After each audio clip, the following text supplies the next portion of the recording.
चुनावी राज्य पंजाब की नब्ज टटोलने की है। पंजाब में पहले चरणजीत सिंह चन्नी के चमकौर साहिब के साथ भदौर से चुनाव लड़ने पर पारा चढ़ा। अब एबीपी न्यूज पर चन्नी के चुनाव जीतने पर चमकौर साहिब सीट छोड़ने के ऐलान पर राजनीति गर्म हो गई है।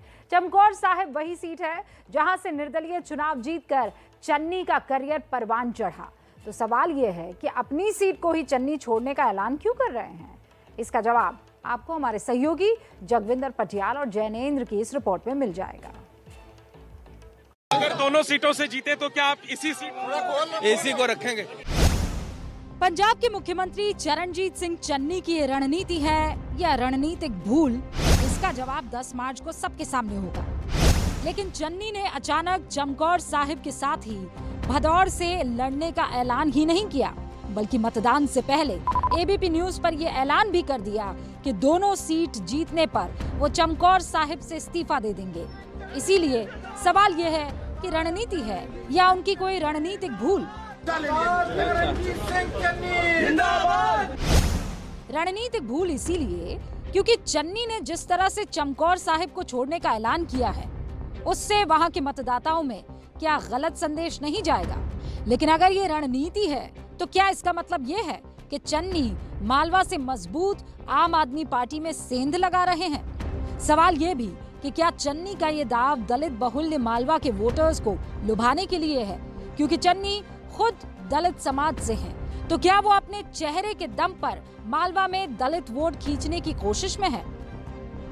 ऐसा शायद ही कभी हुआ हो जब 2 सीटों से चुनाव लड़ रहे किसी उम्मीदवार ने मतदान से पहले ही अपनी एक सीट से इस्तीफे का ऐलान कर दिया हो।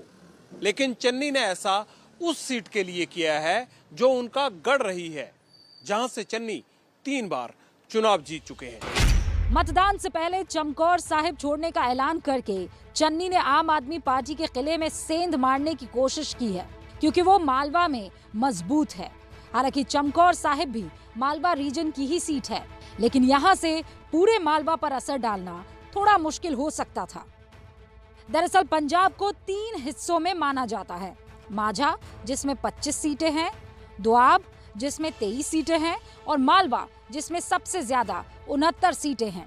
अब चमकौर साहिब मालवा रीजन में जरूर आता है, लेकिन ये दोआब से लगा हुआ है, जबकि भदौर बरनाला में है जो सेंट्रल मालवा रीजन में है, और चन्नी भी मालवा का ही राग सुना रहे हैं।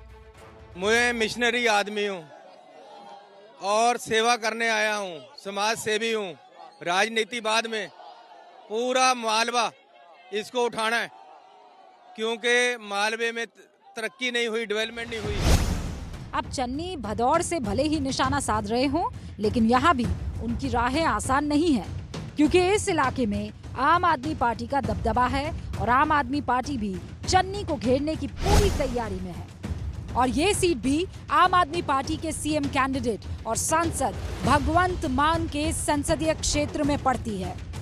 उधरों तो इधरों तो ईडी वालियां पता नहीं जमानत ਤੁਹਾਨੂੰ मिल जाएंगी, पर भदौर तो जमानत जब्त होगी। चन्नी अब मालवा में आम आदमी पार्टी के गढ़ में है। अगर वो सीएम का चेहरा बनते हैं तो चन्नी पर 60 सीटें जीतने का दबाव रहेगा, वरना कांग्रेस का सरकार बनाने का प्लान बी फेल हो जाएगा। सवाल है कि आखिर क्या है कांग्रेस का प्लान बी?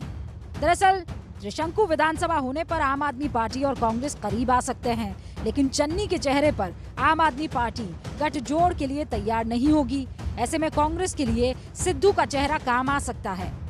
अब 69 सीटों वाले मालवा रीजन में मजबूत आम आदमी पार्टी को अगर चन्नी मात दे देते हैं तब तो कुर्सी उनकी, लेकिन अगर आंकड़ों का खेल बिगड़ा तो उनकी सीट पर भी ग्रहण लग सकता है।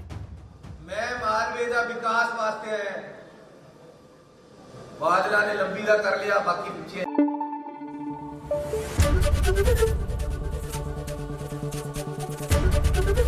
एबीपी न्यूज आपको रखे आगे।